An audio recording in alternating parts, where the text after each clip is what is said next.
ನೋಡು ನೋಡು ಇದು ಚೆನ್ನಾಗಿದೆ. ನಿನ್ನ ಹತ್ರ ಮರೂನ್ ಸೀರೆ ಇದೆಯಲ್ಲ, ಅದಕ್ಕೆ ಮ್ಯಾಚ್ ಆಗತ್ತಿತ್ತು. ನನಗೇನೋ ಈ ಕಡೆ ಡಿಸೈನ್ ಇಷ್ಟ ಆಯ್ತು. ಇದನ್ನೇ ತಗೊಂಡು ಇದಕ್ ಮ್ಯಾಚಿಂಗ್ ಆಗೋ ಸೀರೆ ತಗೊಂಡ್ಬಿಡ್ಲಾ? ಸೀರೆ ತಗೊಳ್ತ್ಯಾ? ಅಲ್ಲ ಕಣೆ, ಇವಾಗ ಯಾವ ಫಂಕ್ಷನ್? ತಗೋ ಮಾವ ಅಂತೂ ನೆಕ್ಸ್ಟ್ ಯಾರ ಮದ್ವೆ, ಯಾರ ರಿಸೆಪ್ಷನ್, ಯಾವ ಫಂಕ್ಷನ್ ಅಂತ ಸಡನ್ ಆಗಿ ಮಾಡ್ತಾರೋ ಗೊತ್ತಿಲ್ಲ, ತಗೊಂಡಿಟ್ಕೊಂಡ್ಬಿಟ್ಟಿರಿ ಈಗಲೇ.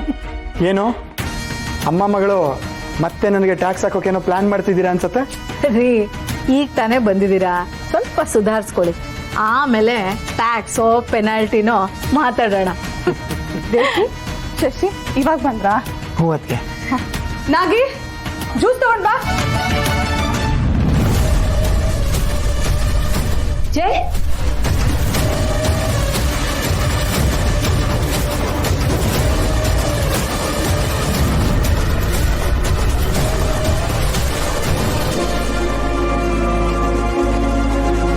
ಅತ್ತೆ ಯಾಕೋ ಡಲ್ ಆಗಿದ್ದಾರೆ. ಏನಾದರೂ ಲಾಸ್ ಕೇಸ್ ಆಯ್ತಾ ಹೇಗೆ? ಸುಮ್ಮನೆ ಇರೇ, ಶಾಪಿಂಗ್ ಮಾಡೋ ಟೈಮಲ್ಲಿ ಏನೇ ಲಾಸ್ ಅಂತೆಲ್ಲ ಅಡ್ಡ ಬಾಯಿ ಹಾಕ್ತೀಯ.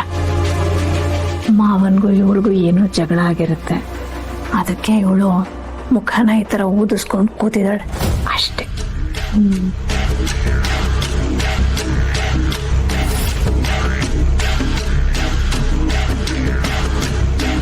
ಅಮ್ಮೋರೆ, ಸಾನಿ ಸುಸ್ತಾದಂಗಿದ್ದೀರಾ, ತಕೊಳ್ಳಿ ಮೊದಲು ಜ್ಯೂಸ್ ಕುಡೀರಿ.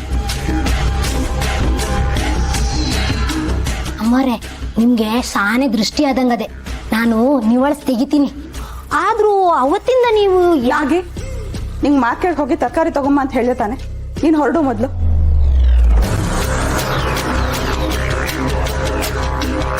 ತಲೆ ಚೆಚ್ಕೋಬೇಕು ಇವಳ ಹತ್ರ. ಸುಶಾಂತ್ ಪಾವನಿ ಹೊರಗಡೆ ಹೋಗಿದ್ದಾರೆ. ಬೆಳಗಿಂದ ಹೇಳ್ತಾನೆ ಇದ್ದೀನಿ ಬೇಗ ಬೇಗ ಕೆಲಸ ಮುಗಿಸು ಅಂತ. ಹೊಟ್ಟೆ ಹೊಡಿತಾ ಕೂತಿದ್ಲು.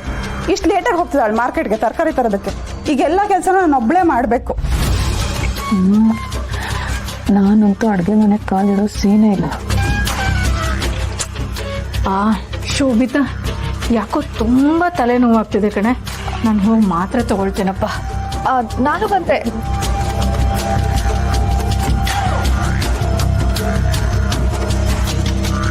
ಸರಿ ಅದಕ್ಕೆ, ನಾನು ಫ್ರೆಶ್ ಆಗಿ ಬರ್ತೀನಿ. ಶಶಿ, ಆಫೀಸಲ್ಲೆಲ್ಲ ಓಕೆನಾ? ಏನಾಯ್ತು? ಏನೂ ಆಗಿಲ್ಲ ಅದಕ್ಕೆ. ಯಾಕೆ? ದೇವ್ಗೆ ಏನು ಟೆನ್ಷನಲ್ಲಿರೋ ಹಾಗಿದೆ.